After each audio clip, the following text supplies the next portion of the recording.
Salam əziz izləyicilər, bir dəqiqə bir sual videomuza xoş gördük sizləri. Bu suallarda biz sizə son illərdə qəbul imtahanına düşmüş coğrafiya suallarının izahını verdik. Belə sualların birində bizdən soruşur ki, Bakıda günəş şüalarının günorta vaxt düşmə bucağının və qütb ulduzunun görünmə bucaqlarının bərabər olduğu vaxt 30 dərəcə cənub elliyində günəş şüalarının düşmə bucağını müəyyən edin.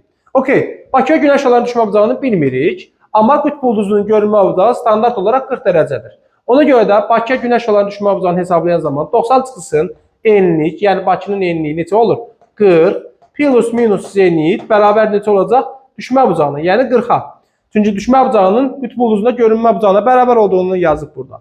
Belə olan halda 90-dan 40 çıxınca qalır 50. 50 üstəyənsin çıxılsın zenit bərabər necə? 40-a. İndi 50-nin üstündə gəlsək, yoxsa çıxsaq 40 alarıq.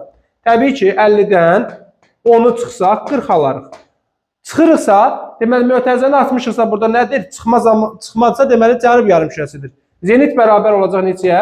10 dərəcə cənub enliyinə. İndi günəş 10 dərəcə cənub enliyində zenitdədir. Bu zaman 30 dərəcə cənub enliyində günəş şüalarının düşmə bucağını tapaq.